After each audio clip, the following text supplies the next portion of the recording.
Отворимо Луку, поглав'є 22. У 20 стиху пише: Так само і чару, пасля вячери, кажучи, «Гретая чара ёсць новый запавет у маёй крыві, якая за вас пролівається».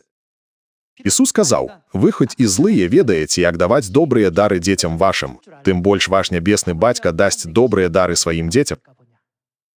Паколькі Ісус сказаў, «Яно за вас выліваецца», гэта сапраўды каштоўна. Усведамляючы каштоўнасць новага запавету, мы ўсё больш будзем шанаваць кожны яго штрых і кожнае слова. Мы зразумеем, што гэтага нельга губляць ніколі.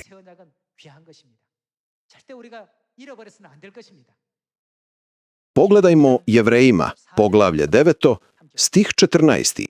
Дык наколькі ж болей кроў Христа, які Духам Святым прынёс сяге, бездакорнага Богу, ачысціць сумленне нашае ад мёртвых дзеяў на служэнне Богу жывому і сапраўднаму.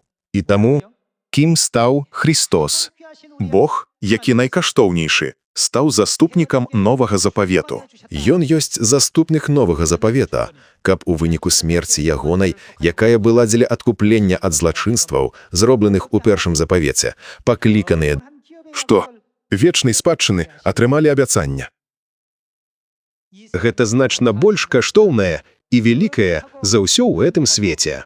Бог усталяваў ісціну, у якую прагнуць зазірнуць нябесныя анёлы і духовныя істоты, і дараваў нам гэту каштоўную ісціну. Далее у 16 стиху. Бо, дзе завяшчанне, там трэба, каб настала смерць завяшчальнік.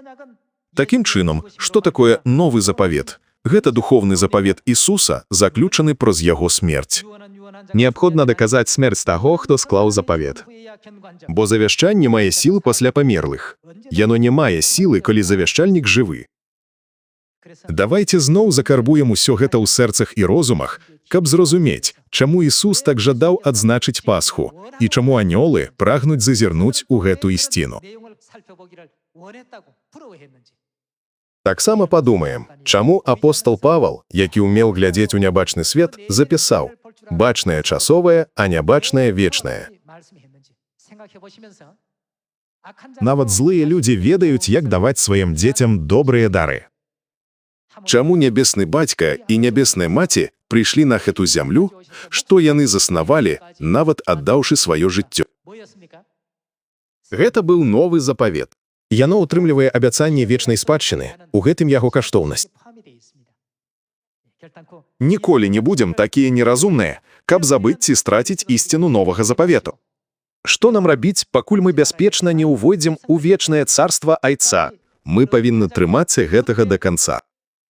Спадзяюся, што ўсе дзеці новага запавету будуць цвёрда трымацца ісціны і застануцца вернымі да канца.